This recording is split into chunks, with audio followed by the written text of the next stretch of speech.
오늘 나눌 말씀 보겠습니다. 시편 102편 6절 7절입니다.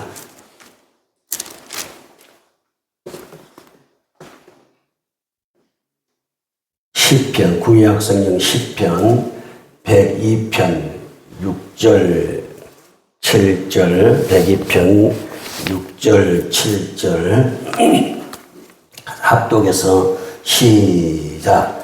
나는 광야의 올빼미 같고 황폐한 곳에 부엉이같이 되었사오며 내가 밤을 새우니 지붕 위에 외로운 참새 같으니이다. 아멘.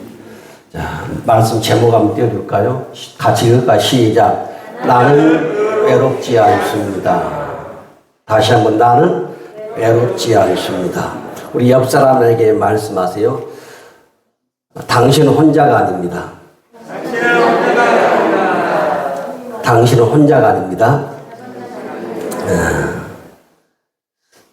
다시 말씀 띄워주세요. 이 말씀 잘 한번 보세요. 네 가지예요. 이 말씀 네 가지가 나오는데, 첫째, 나는 광야의 올빼미 같다.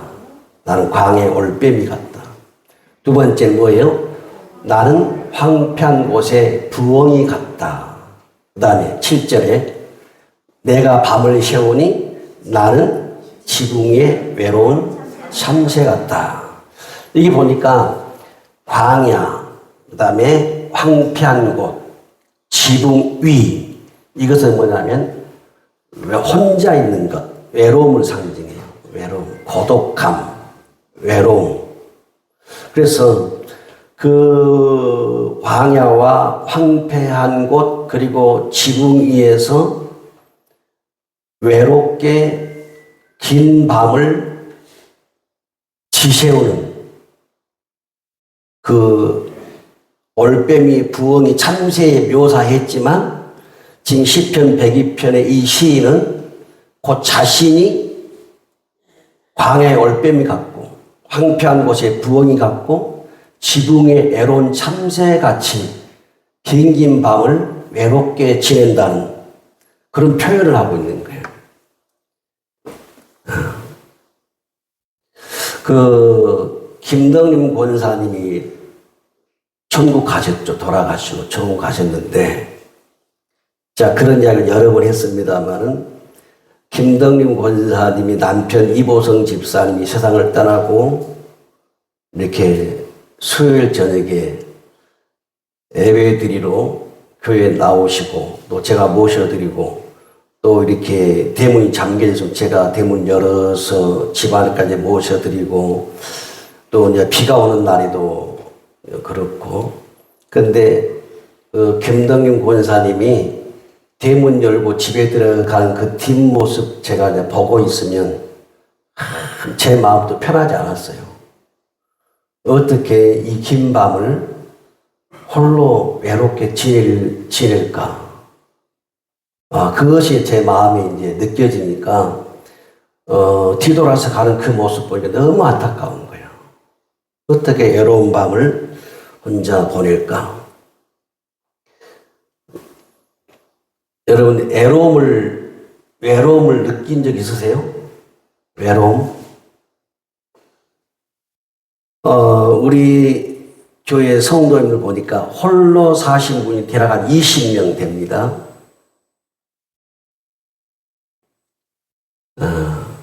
둘이 밤을 새면 외로움을 이겨낼 수 있는데 혼자 밤을 새면 그 외로움을 이겨내기가 쉽지 않아요. 별 생각이 다 들 수가 있고, 제 1호는 형이 있고, 제 밑으로 쌍둥이 동생이 있는데, 그리고 밑에 이제 세상 떠난 여동생, 그리고 또 하나 여동생이 있는데, 제가 이제 그 가운데 끼었다 보니까 어머니가 저를 키우기 힘들어가지고, 저를 할아버지 집으로 경상도로 보냈어요. 어렸을 때. 그래서 할아버지 집에서 지내는데, 늘 할아버지 집 앞에는 그 집 동구 밖에 나가면 바위가 있어요. 그 바위에 올라가 앉아서 누군가를 기다리는 거예요, 제가. 그러니까 나를 찾아오기를, 그러니까 아버지, 어머니 얼굴도 잘 기억이 안 나죠. 근데 누군가 나를 찾아오기를 매일매일 그 바위에서 누군가를 기다리는 거예요. 나를 찾아온 사람은 없죠. 그게 외로움인데, 근데 고모가 지금 81살인가 그러는데 고모가 당시 시집을 갔어요. 읍으로 시집을 갔는데 지금 가서 보니까 그 읍에서 그 할아버지 집까지 걸어가야 뭐 15분 정도. 그 정도 20분 길어야. 그러니까 김제정도 된다고 보겠지. 여기서 김제정도.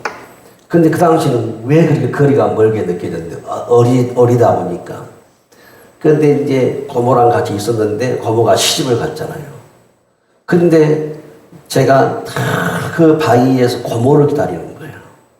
근데 고모는 시집을 갖고 남편과 살아야 되는데 내가 고모를 기다리는 거예요. 그런 일주일 내내 바위 앞에 나가 있으면 어떤 고모가 와요. 그럼 너무 반가운 거죠. 그러니까 저는 어려서부터 외로움을 겪었어요. 외로움을. 그리고 그게 하나의 제 삶의 형식이 되니까 어떨 때는 혼자 있는 것이 훨씬 편할 때가 있어요. 혼자 지내고 혼자 있고 그러면서 때로는 애로움을 탈 때도 있어요. 고독하고 애롭고 이렇게 되면 내가 우울증도 오겠구나 싶을 때가 있어요. 근데 그것이 그냥 그렇게 된 게 아니라 이미 어려서부터 외로움 속에 있었다고 말이에요.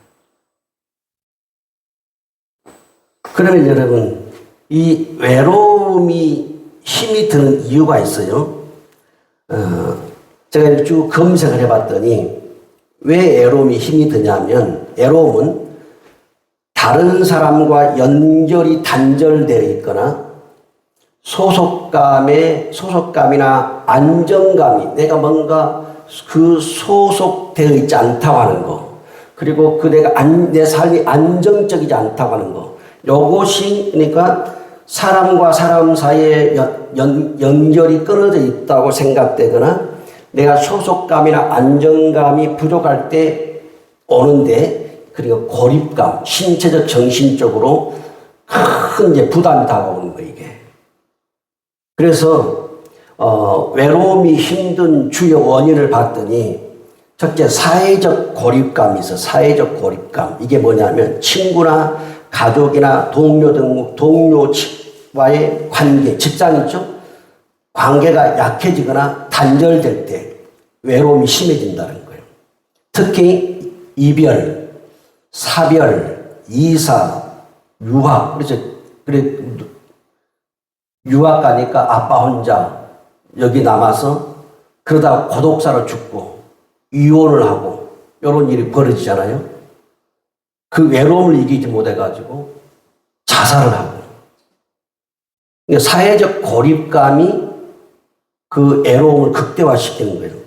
두 번째 정서적 불안정이 있는데 외로움은 단순한 혼자만의 시간이 아니라 타인과의 연결이 끊겼다는 신호라는 거예요. 그 신호에 의해서 우울감, 불안, 자존감, 저하 이런 것들이 일어난다는 거예요. 우리 삶에. 그리고 심리적 취약성. 뭐냐면 어떤 사람이 외로움을 많이 타냐면 우울해지냐면 내가 대인과의 관계 기술이 부족한 거예요. 이 사람과 교제를 하는데 말을 잘 할 줄도 모르고 내 주장이 강하고 그러니까 상대방이 말을 붙여주지도 않고 이게 고립되고 단절되는 거예요. 이게 뭐냐면 기술 부족. 상대방과의 대인 관계를 맺는 기술이 부족하고 그 다음에는 성격의 특성. 자기의 어떤 성격, 자기 고집, 자기 중심적. 이게 강한 사람들이 뭐냐면 훨씬 외로워지고 우울해진다는 거예요. 그래서 이 사회적 고립을 해결하지 못하면 어떤 일이 벌어지냐면 이제 대인 기피. 사회를 기피하게 되고 방에 처박혀서 들어가 살아버리고 사람들 안 만나버리고 이런 사회적 고립이 된다는 거예요.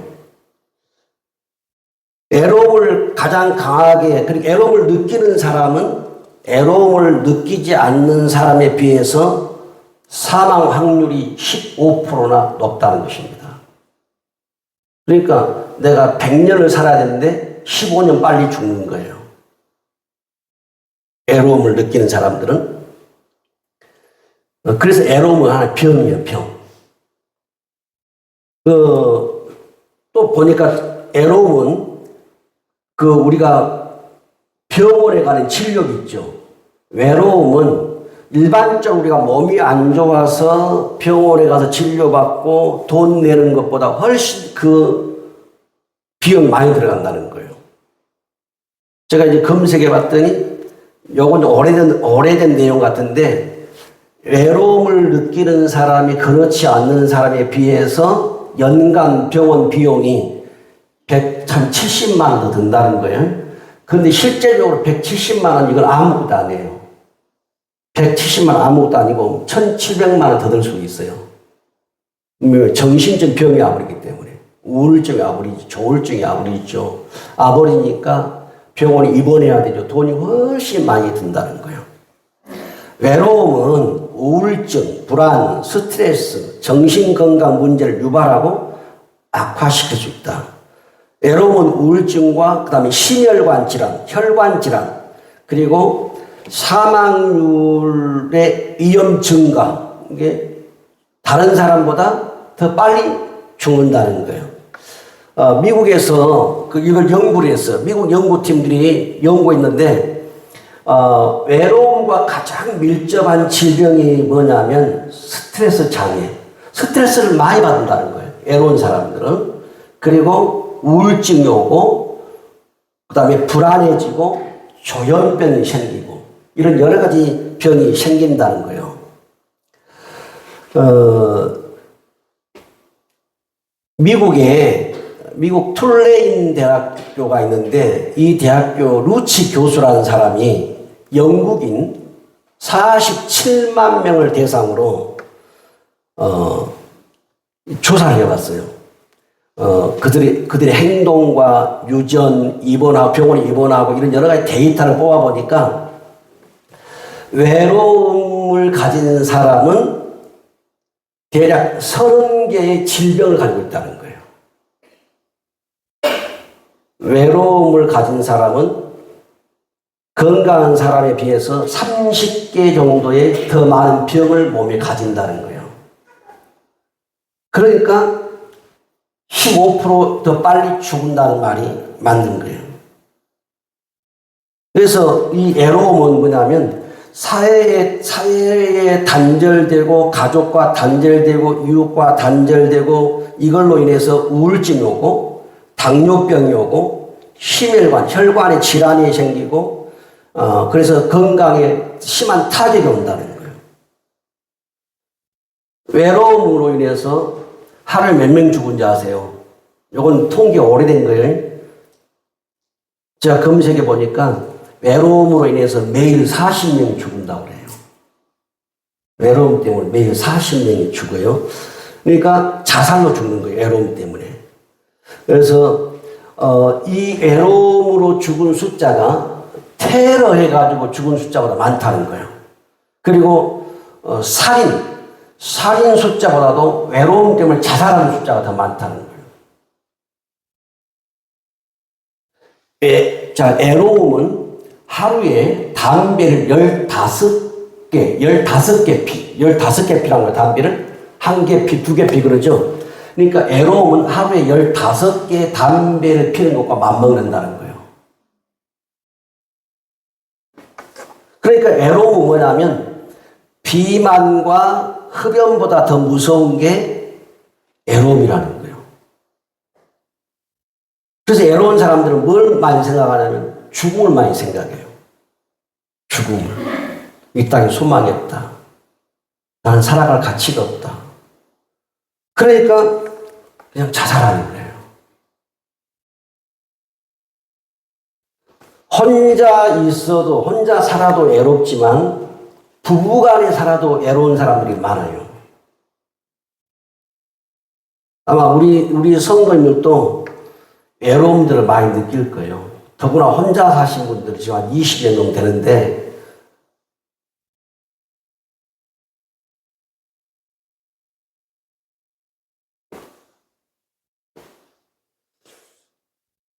외로움은, 그래서 검색해 보니까 외로움은 병이라는 거예요.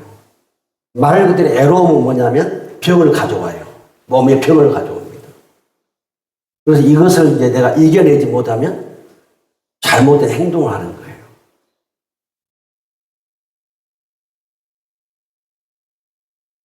그러면 한번 우리가 성경을 보니까 우리보다 먼저 외로움을 겪었던 사람들이 있어요. 성경을 보게 되면. 자, 창세기 32장 24절 띄워줘봐요. 시작. 야곱은 홀로가 뭐예요? 혼자요. 야곱 혼자 남았더니 어떤 사람이 날이 새도록 야곱과 씨름하다가, 지금 야곱은 홀로, 뭐냐면 야곱이 집을 떠나서 한 20여 년 만에 집으로 돌아가요. 고향으로. 그런데 고향을 떠날 때 쌍둥이 형 에서가 있었거든. 이 에서가 동생 야곱이가 자기가 받을 축복을 싹 가로챘다고 생각하고 동생이 온다는 소식을 듣고 에서가 400명의 군대를 거느리고 동생을 죽이려고 오는 거예요. 그때 이 야곱이가 부인이 4명에다가 자식 11명이요.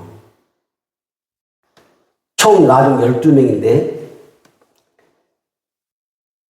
다 먼저 강을 건너기 보내고 모든 짐승떼를 앞에 보내고 가족들을 다 보내고 지금 혼자 강 이편에서 밤을 새는 거예요. 홀로. 여러분 이걸 생각해 보세요. 형은 자기를 죽이려고 가요. 아차하면 내 가족이 다 죽는 거예요. 11명의 자녀, 4명의 아내, 종들 모든 싹뺏기가 다 죽는 거예요. 그런데 혼자 지금 강 이편에서 있단 말이에요. 홀로. 그걸 여러분들 한번 느껴보세요. 그 분위기를 한번. 야곱이 지금 홀로 있는 그 분위기를 한번 느껴봐요. 어떤 심정인가. 외로움의 그 심정을 한번 느껴보라는 거예요.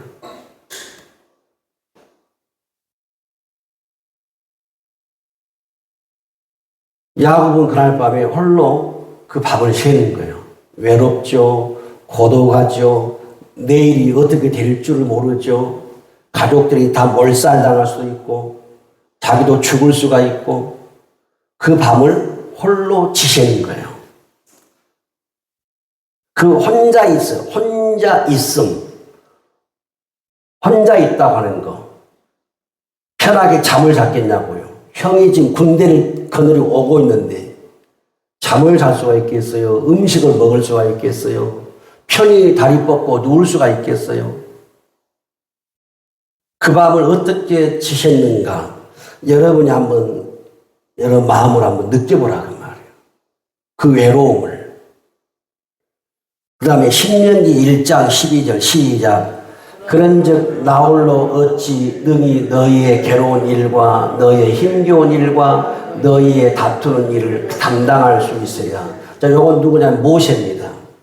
모세가 이스라엘 지도자예요. 근데 뭐라고 말해요? 나 홀로, 나 혼자 이스라엘이 한 200만 명 되는데 그 200만 명 정도 되는 그들의 괴로운 문제, 힘겨운 문제, 서로 싸우고 다투는 문제를 이 모세에게 다 가져오는 거예요. 매일매일 가지고 오는 거예요. 그러니까 모세가 그 홀로 그걸 어떻게 감당하냐는 홀로 그 외로움, 고독, 매일매일 자기를 찾아오는 그 사람들 때문에 기쁘고 즐거우고 행복한 것이 아니라 혼자 그 수많은 국가적 문제를 다 담당하고 그 짐을 져야 되는데 혼자 그걸 담당하니 그 외로움이나 그 고독감을 뭘로 우리가 알 수 있냐는 거예요. 여러분 그럴 수 있잖아요. 여러분도 그럴 수 있거든. 집에서 혼자 안에 혼자 모든 짐을 다 지고 그 집을 이끌어갈 수가 있고, 아니면 남편 혼자 모든 짐을 지고 그 집을 이끌어갈 수가 있고. 근데 그런 애로운데 고독한데 모르는 거예요. 근데 그 외로움을 아내든 남편이든 모르잖아요. 못 느낄 때, 못 느끼고 있을 때, 그걸 내가 놓칠 때 그 외로움이 심해지면 죽는 거예요. 자살을 하는 거예요.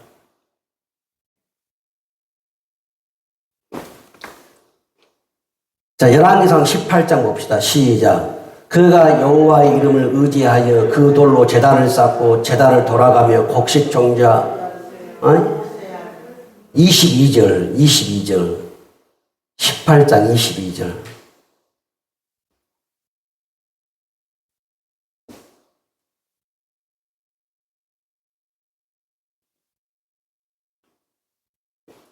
자, 18장 22절 시작.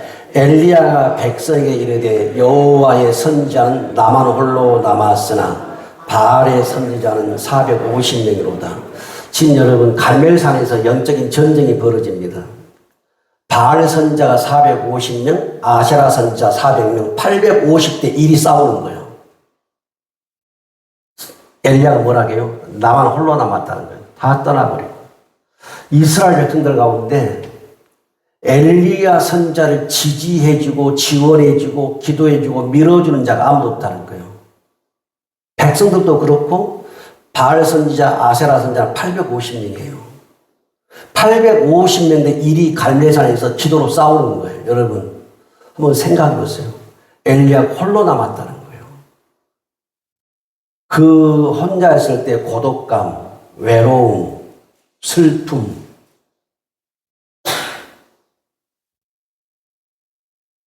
그것을 여러분들이 느낄 수 있어야 돼요. 우리의 혼이, 영이,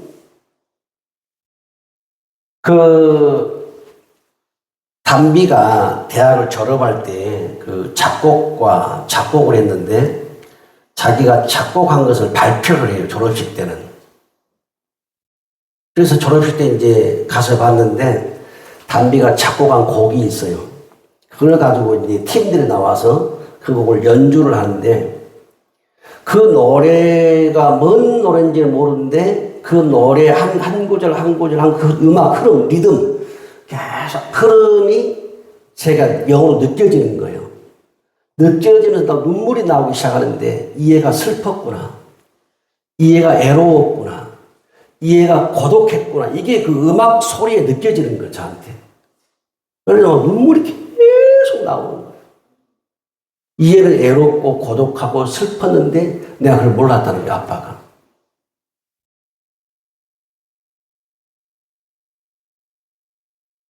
지금 야곱도 그렇고 모세도 그렇고 엘리야도 그렇고 당대 위대한 사람들이에요. 영적으로 위대하고 기도의 사람들이고 하나님의 사람들인데도 어떻게 해요?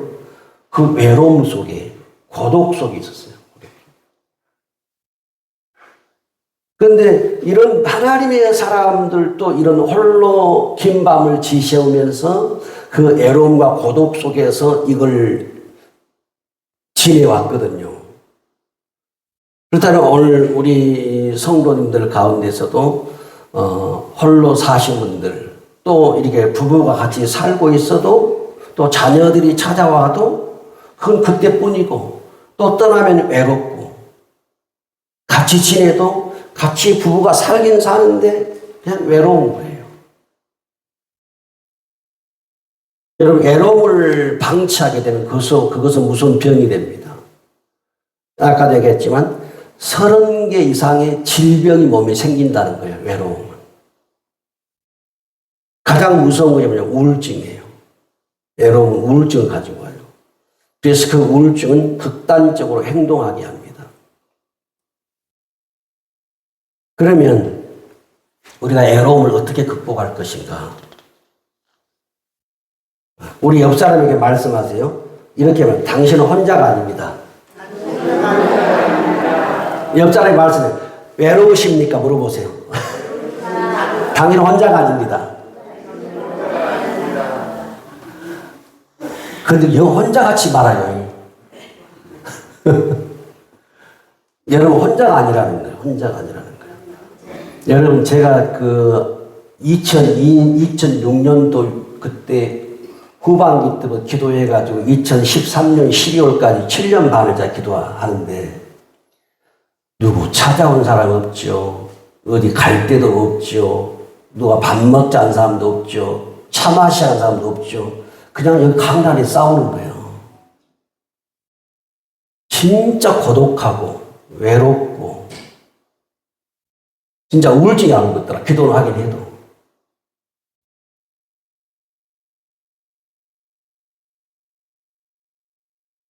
근데 여러분 알아야 돼요. 우리가 나 혼자가 아닌 걸 알아야 돼요. 나 혼자가 아니다 그 말이에요.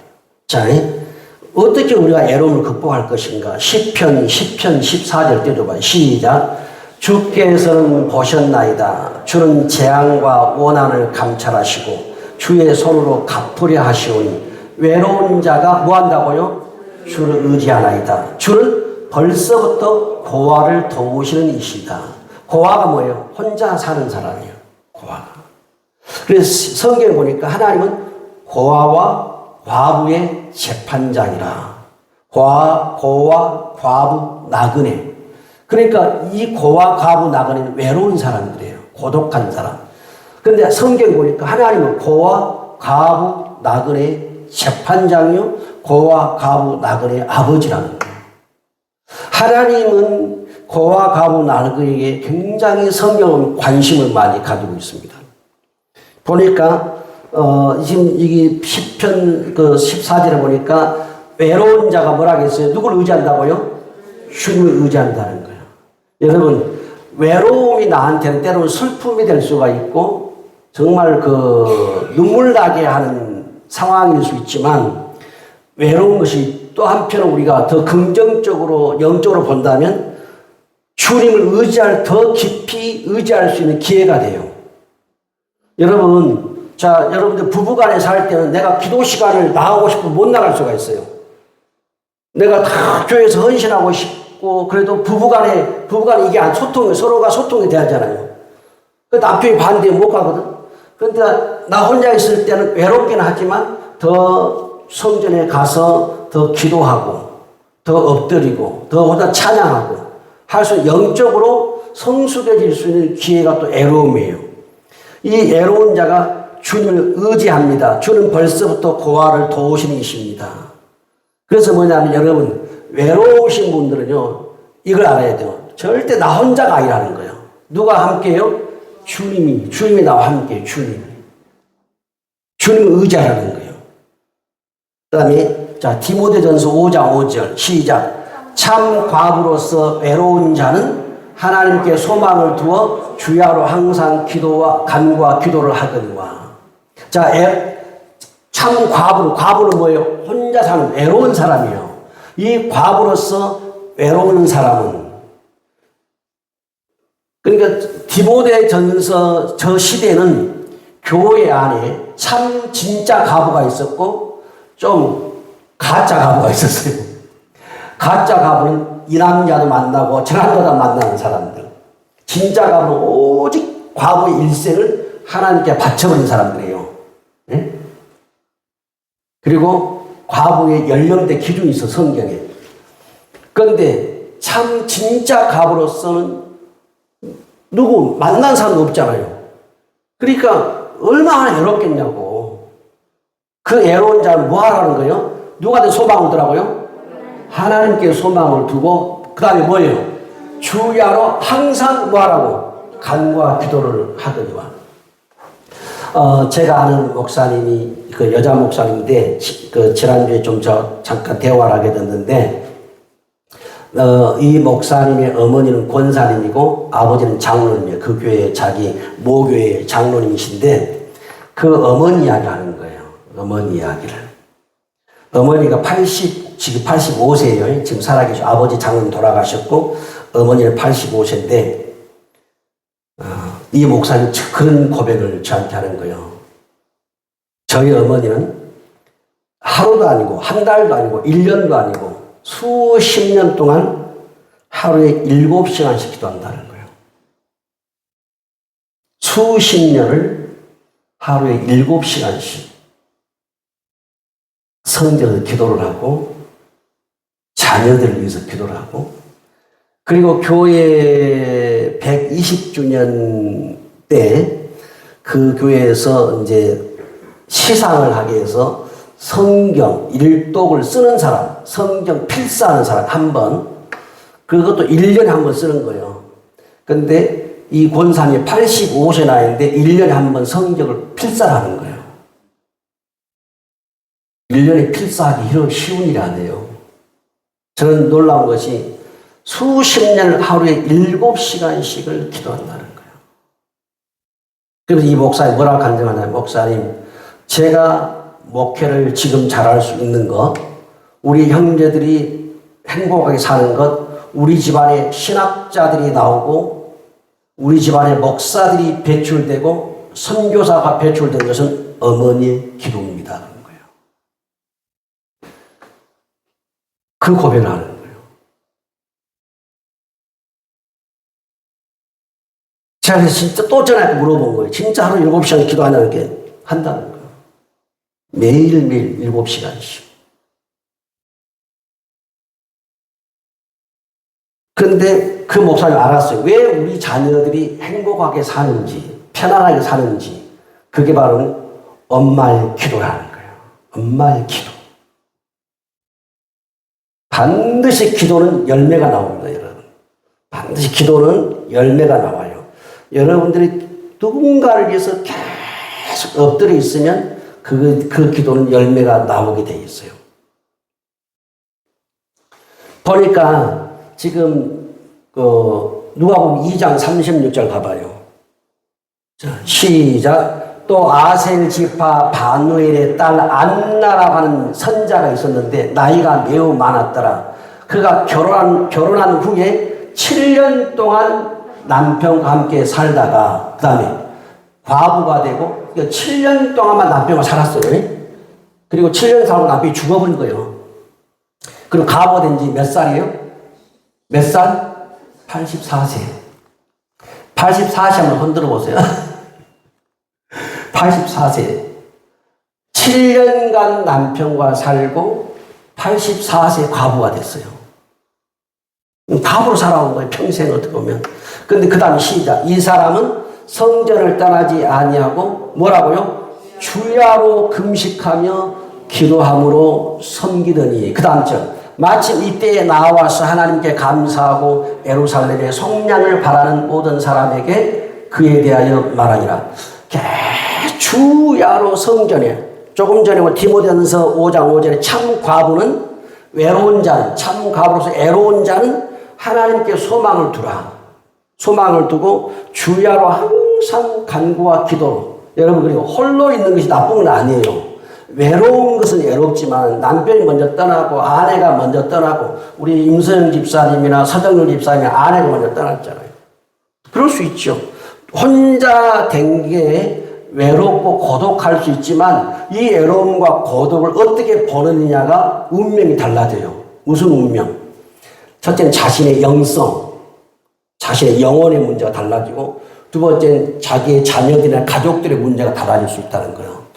혼자 지내면서 계속 주님을 사모하고 주님을 사랑하고 주님 앞에 엎드려 주야로 항상 기도하면 이 기도는 누가 그 기도하면 누가 열매를 따먹을까요? 자녀들이 따먹게 돼 있어요. 반드시 자녀들이 그 기도의 열매를 다 따서 먹게 되어 있어요. 그래서 10편 14편은 외로운 자가 주를 의지하여 그랬고 그 다음에 디모데전서 5장 5절에 외로운 자는 하나님께 소망을 두고 그리고 누가복음 2장에 안나 선자는 뭐예요? 과부가 되고 84세의 나이인데 남편과 7년밖에 못 살았어요. 성전을 떠나지 않고 늘 성전에 집은 거예요. 그랬더니 누구를 만나냐? 예수를 만나는 거예요. 예수 탄생을 본 거예요. 그래서 예루살렘의 속량, 구원을 바라는 모든 사람들에게 예수에 대해서 이야기를 하는, 복음을 전하는 거예요.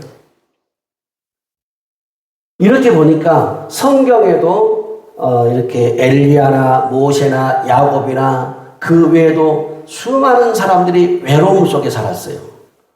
에스더 왕비였지만 어떻게 해요? 그 역시도 그렇고, 다윗도 마찬가지고, 뭐 금과 은과 후궁들이 있었고 뭐 있었어도 외로운 것이 있었고. 근데 어떻게 외로움을 이겨냈습니까? 성경에 보니까 주님을 의지함으로, 하나님께 소망을 둠으로, 기도함으로 그 외로움을 이겨내는 거예요. 그러니까 외로움은 분명히 혼자 지낸다는 것은 애로운 것이고, 애로운 것은 슬픈 건데, 그것을 계속 슬퍼만 하는 것이 아니라 주님과 더 깊은 영적인 관계, 교제 속에 들어가는 거예요. 그래서 우리가 이 애로우신 분들이나 홀로 지내신 분들은 결국 우리 신앙생활의 궁극적인 우리의 신랑은 누구예요? 예수님입니다. 우리의 마지막 영원한 신랑은 예수님이에요. 그러니까 여러분, 육신의 남편 먼저 보낼 수가 있고 육신의 아내를 먼저 보낼 수가 있어요, 천국으로. 그러나 진짜 영원한 신랑은 영원토록 천국에서 우리 신랑은 주 예수 그리스도예요. 남자든 여자든 천국에서는 다 예수 그리스도 신부라는 말이에요. 그러면 애롭거나 홀로 지내시는 분들은 홀로라고 생각하지 말고 우리의 진짜 신랑 누구? 예수 그리스도. 예수 그리스도와 동행하는 삶을 살라는 거예요. 자, 우리가 기도를 하죠. 기도는 주님 이거 도와주세요. 하나님 이거 도와주세요. 이거 해결해 주세요. 이렇게 우리 하잖아요. 근데 여러분, 평소에 애롭거나 홀로 지내시는 분들은 주님께 기도하지 말고 주님과 대화를 해보라는 거예요. 대화와 기도는 달라요. 예수님 신랑이잖아요. 그러니까 예수님 보고 여보 이렇게 하지 말고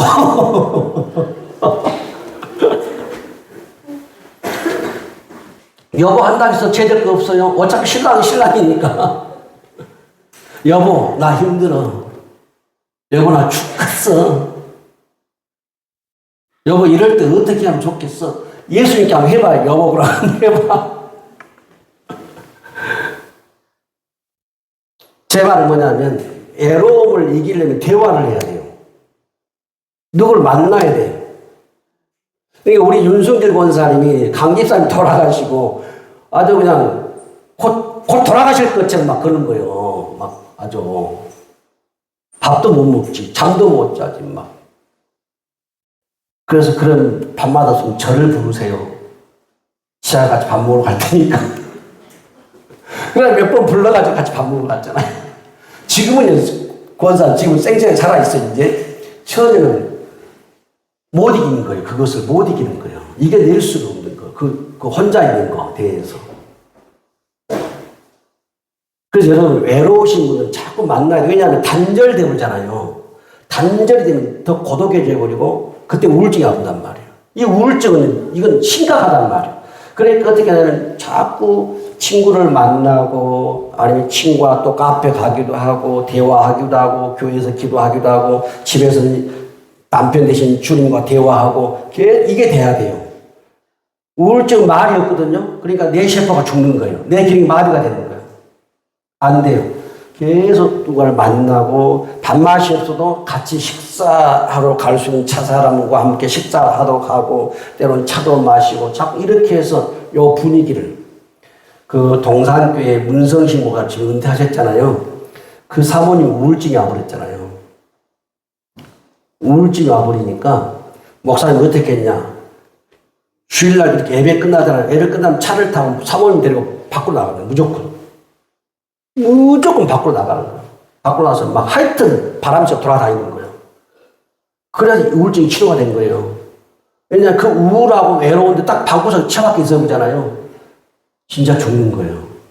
여러분 목사님도 자살합니다. 사모님도 자살을 해요. 우울증으로. 안 죽는 게 아니에요. 이게 무서운 건 우울증. 그러니까 사람을 만나고 대화를 해야 돼요. 그리고 입맛 없으면 여러분 저를 부르세요.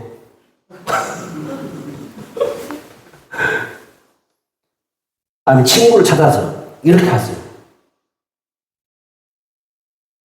그렇게 여러분 이 우울증에서 벗어날 수가 있고 애로움에서 벗어날 수가 있어요. 그래서 혼자 지낸다는 것은 사실 좋은 건 아니지만 어차피 우리 혼자입니다. 날 때 혼자 태어났고 우리는 갈 때 혼자 가는 거예요. 같이 못 가요. 혼자 가는 거예요. 그래서 이 혼자 있다는 것이 좋은 모습 아닌 것 같은데 영적으로는 내가 그동안 남편과 함께 살고 아내와 함께 살면서 주님께 내가 가까이 하지 못했던 거 이걸 혼자 지내면 더 가까이 갈 수가 있고 더 많이 기도할 수가 있고 또 내 아버지 홀로 사는 인생은 내 자녀들이나 또 교회나 다른 사람들을 위해서 더 많은 내가 기도할 수가 있고 그러니까 오히려 그것을 약점을 단점을 장점으로 바꾸라는 말이야. 그렇지 않으면 여러분 그 우울함 속에 빠져들어간단 말이에요. 저도 그걸 느낀다니까요. 왜냐하면 저는 어디 가서 말 잘 안 해요. 그러니까 항상 혼자예요. 제가 그 기쁨의 교회 인천을 12년차 다니잖아요. 기쁨의 교회 성도님들이 있어요. 권사님, 장로님들, 집사님들. 그들과 거의 제가 10년 동안 이야기해 본 적이 없어요. 그들은 제가 그렇게 올라다니도 제가 누군지 잘 모를 거예요. 말을 안 하니까. 혼자. 이것이 그냥 혼자가 어느 날 갑자기 그러니까 어렸을 때부터 혼자 있게 된 것이 그게 영향이 지금까지 가는 것 같아요. 제가 볼 때는.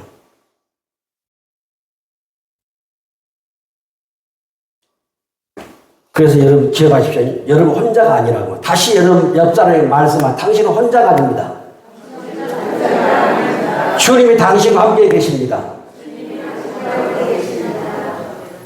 그래서 자 시편 10편에서는 외로운 자가 주를 의지한다. 디모데서 5장 5절은 하나님께 소망을 두고 주야로 항상 간구와 기도한다. 안 나선 자는 어떻게 했어요? 성전을 떠나지 않고 주야로 금식하며 기도함으로 주님을 섬긴다. 이렇게 외로움을 뭘로 극복했어요? 영적으로 극복한 거예요. 영적으로. 그 외로움, 그 고독 뒤에는 여러분 어둠이 역사할 수 있는 발판이 될 수가 있어요. 그렇기 때문에 여러분들이 그 계속 나를 애로움 속에 집어넣지 말고 그럴 때마다 여러분들이 기도도 더 하시고 찬송도 부르고 그 예수님과 대화를 하세요. 대화. 예수님과 대화하세요. 그래서 주님 내가 이런데요. 기도하는 게 아니에요. 주님 나 이런데요. 내 지금 속이 상하거든요. 내 마음 이러거든요. 그럼 주님 어떻게 하면 좋겠어요? 이렇게 대화하는 거예요. 주님과. 자꾸 대화를 해야 돼요. 그래야 왜 그러냐면 그래야 내 신경, 내 세포가 죽지 않아요. 이게 대화가 안 되면요. 내 기능이 떨어집니다. 그리고 내 세포가 죽어요. 그러니까 치매가 빨리 와버려요. 자꾸 이야기를 해야 돼요. 그래서 외로운 사람들이 그래서 뭐합니까? 그래서 짐승을 키우는 거예요. 외로운 사람들이. 항상 반가이 맞아주니까. 잘 놀아주니까. 우리 성도는 그럴 수는 없죠. 농촌에서 그럴 수는 없지만은 그래서 우리는 영적으로 이겨야 된다. 외로움을. 주님을 의지하고 주님께 소망을 두고 주님께 기도함으로 주님과 대화함으로 우리 성도들이 그런 우울증에 빠지지 않기를 바라요. 우울감에 분명히 지금 우리 성도들 가운데도 제가 어젯밤에 다 시험보니까 한 20명 정도 돼요. 혼자 지내신 분이. 그러니까 그 밤을 새는 것이 보통 일이 아니거든요. 혼자. 저는 이게 예를 들면 아내가 사모가 이렇게 어디 세미나를 간다 아니면 손주 보러 간다 그러잖아요. 혼자 있잖아요. 그게 제가 어렸을 때 그 영향 같아요. 왜냐하면 혼자 있는데 불 끄고 잠을 자야 돼요. 불을 켜놓고 잠을 자요. 혼자 있을 때. 불안한 거예요. 뭔가. 그게 왜 그럴까? 제가 몇 번 생각해 봤거든요. 왜 내가 아내가 없는데 혼자 불을 켜놓고 잠을 잘까? 근데 그것 같아. 혼자 있을 때 오는 두려움. 나도 모르게 생긴 것 같아, 그게.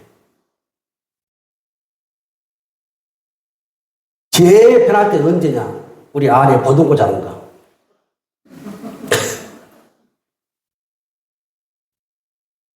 제일 편하고, 그러나 뭔가 혼자서 불안한 거예요.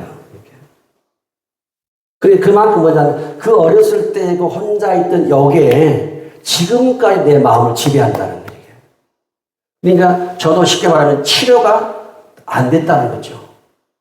그 외로움에 대한 치료가 덜 됐다는 거죠. 그러나 우리는 여러분, 우리만 그런 것이 아니고 여러분만 그러니까 성경에도 그 믿음의 위대한 영웅들도 외로운 때가 있었고 그 외로움 때문에 엘리야 선지자 하나님 나를 빨리 데려가십시오. 이렇게까지 기도하잖아요. 엘리야 선지자는. 그런 위대한 믿음의 영웅도 그랬어요. 그러니까 우리만 그런 게 아니에요. 그러나 그들은 어떻게 이겼습니까? 주님과 함께함으로 그리고 영적으로 기도함으로 주님께 소망을 두고 이겨나갔어요. 오늘 우리 성도들 가운데 애로우신 분이 계신다면 영적인 믿음의 힘으로 잘 이겨나갈 수 있기를 축복합니다. 기도하겠습니다. 하나님 아버지, 우리 대한민국의 이 외로움 때문에 매일 40명 정도가 자살을 한다는 통계가 있습니다. 수많은 병원비, 단절 이런 것 때문에 위기를